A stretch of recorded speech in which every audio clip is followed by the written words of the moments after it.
like I'm a Catholic, I'm all in with it, but I'm struggling with what you said earlier, that you believe that murderers and rapists should be punished the same way with the death penalty. Yeah. I think that contradicts the pro-life statement, and I was just wondering how you would elaborate on that. Yeah, absolutely. So I base that belief off of Genesis 9:6, off of the penalties that are listed out through the Mosaic Law in the Old Testament. God said the penalty for in Genesis 9:6, if you shed man's blood, then your blood shall be by man's hand shall your blood be shed.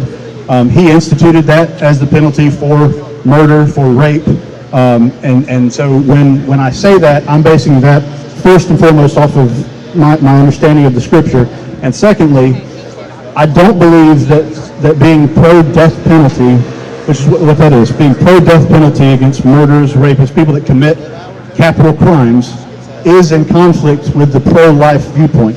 In fact, it's precisely because of my pro-life beliefs that drive me to demand justice under the law for my fellow human beings.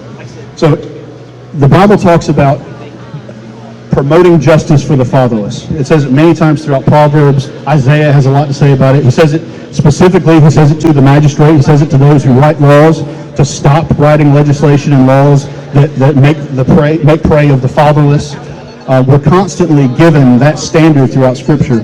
And so when I look at that, and I look at places like Proverbs 17, where it says that it is equally an abomination to declare the guilty innocent as it is to declare the innocent guilty, in the eyes of God, both of those things are equally evil and wicked. And so I take that and I apply it to his standard of, if you take, with malice aforethought, innocent human life, you have forfeited your life. Because God gave us an ordered society to live in, right? He didn't just throw us down here and say, peace out, y'all figure it out. He gave us specific standards to live by. He gave us literally a system by which our own government should be acting. So when I say that I believe that the death penalty is appropriate for murderers and for rapists, that's because I believe that God's standard of justice is correct. And I believe that it has to be applied.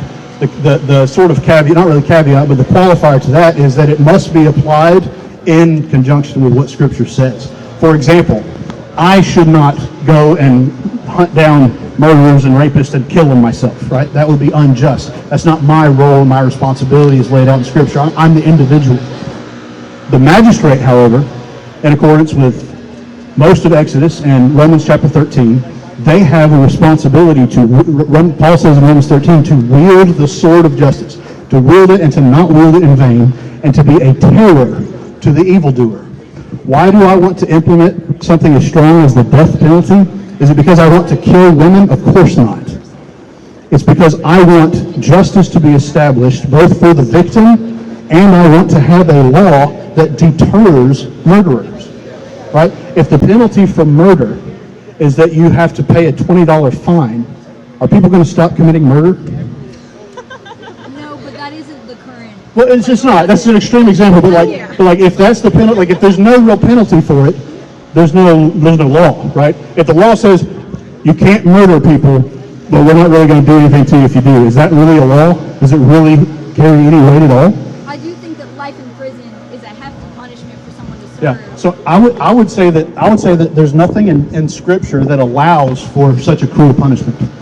I believe that the death penalty is a mercy to the murderer. To lock them in a cage for 40 or 50 years because they made one fatal action, that is what I would call cruel. And I don't believe that Scripture gives us any room to actually do that. I believe that people should not be imprisoned and locked into a cage for decades or for the rest of their life on earth because they committed murder, they committed rape, or whatever. I think there are just penalties for those things, and I think the Bible speaks to that very clearly, and we should apply that standard. Does that make sense? I do understand where you're coming from. I firmly disagree. I think that murder is wrong in all instances. I think the blood of another man. I think that it's important to point out there's a categorical difference between murder and between the state, the magistrate, enacting the justice that God has laid out. I think that then does put the blood on another man's hand. Saying that you're not the one to do it doesn't keep them from right. doing Well, it. And I think that is, and that's why we have to do it throughout with the full counsel of Scripture, right? Like I can't just look at Exodus 20, because if I just take Exodus 20, I could take that by itself and say God's okay with me go in and hunt and being a vigilant. I could be Batman and just go murder anybody that's committing crime. I could do that if I just took that in isolation. But if I read that, and then I also flip over to the New Testament, and I see what Paul has to say in Romans chapter 13 about the role and responsibility of the magistrate to wield the sword, to enact justice, to defend the fatherless, all of those things, I understand that it's not my responsibility, it's the state's responsibility. God has ordained that to work. We have different roles and spheres of influence, spheres of sovereignty. Abraham Kuyper wrote about this 100 years ago. You have three basic realms of government that have been laid out in Scripture. You have the government, you have the state, the magistrate, you have the church, and you have the family. There's some overlap between those, but vastly they are separate. The roles and responsibilities that the state has to enact justice, to enforce the law. I can't go out here and write speeding tickets, right? I can't go out here and hunt down bank robbers, right? I mean, I could, but I'd be breaking the law in that instance. But the state has the right and the responsibility to do that. And one of the things that has been given to the state by God, according to Scripture, is the sword. To be a terror to the evildoer. And how do they do that?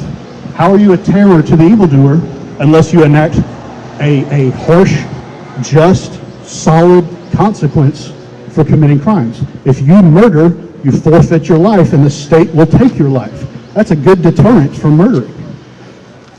As a political science student, I think that creates a slippery slope for the state to enact unjust punishment. But I do have another question.